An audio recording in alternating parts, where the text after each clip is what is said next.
mga ka-bless, itong client ko na to, sobrang salawahan niya, nagpagawa sa iba, tapos eto, babalik at babalik siya dito na parang walang nangyari. Ilang buwan niya akong tiniis, tapos eto siya, eto, di ba? Ang lakas ng loob. Tapos sinatawag pa niya akong sis, hello, da. Joke lang. Di naman ako ganun tao, no, na parang pagmamayari ko sila, no. Kahit saan sila magpagawa, kahit kailan, kahit sa Jupiter, sa Saturn, sa Mars, go lang, push. Hindi ako magagalit as in. Ipaparamdam ko lang naman ang hagupit ng pinagpalit, pero hindi masakit.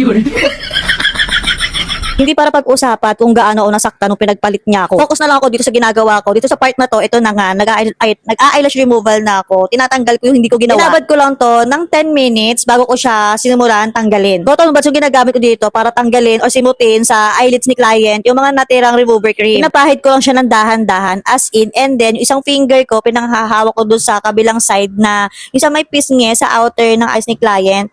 And tsaka ko hahatakin ang isang finger ko yung etong removal patch. Tsaka ako magla-lash bath dito gamit ang shampoo ng Jilin. Lash shampoo ng Jilin. Kapag galing talaga ako sa eyelash removal, hindi pwedeng hindi ako mag-lash bath. Kahit hindi naman tayo galing sa removal, nag-lash bath talaga ako. Ang dugyot naman kasi, kung hindi tayo mag-lash bath, bago tayo gumawa ng new set or set, dugyot na ngayon gumagawa, dugyot pa yung paggawa, wala na. Itigil na lang talaga. Tatlong klase ng tape yung ginagamit namin dito sa lash room. Isa yung transparent, itong ginagamit ko. Yan yung pinalalagay ko dun sa part ng area, dun sa eyebags ni client para mahatak ko yung konting skin para mailapat ko ng maayos yung ilalagay natin na gel patch. Ito na may isang klase ng eyelash tape na ginagamit ko yung white. Ito yung pinalagay ko dyan sa bottom lashes para makita ko yung mga bottom lashes. Dyan sa part na yan para makita ko yung mga lashes na paglalagyan natin ng mga lash extension.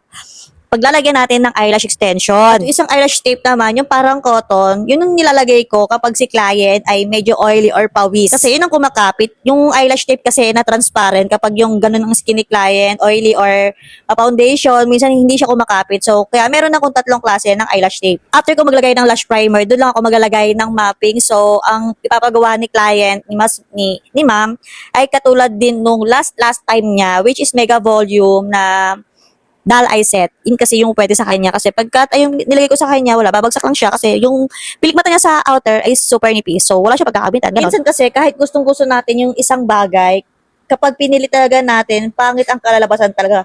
Dati kasi, or yung mga nakaraan, pinatry ko sa kanya yung gusto niyang matry, which is yung cat eye nga.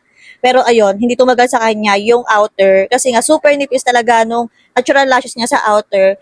Yun yung mga nauunang matanggal sa kanya, yung outer at yung inner. Pero ang sabi niya kasi, at least, na-try niya. Example na lang din ako, lash artist ako yung gumagawa, pero ako yung walang halos pilik mata. As in, manipis lang talaga yung pilik mata ko.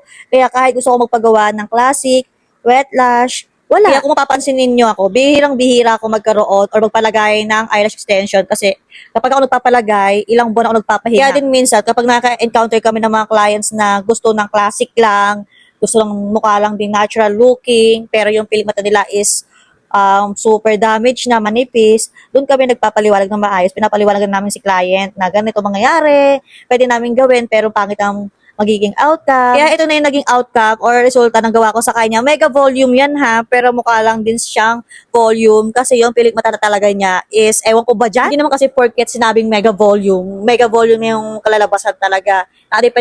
Nakakadepende pa rin talaga yon sa mga pilik mata ng kliyente. So, ayun lang muna mga ka-bless. Thank you for watching. Bye! Wah!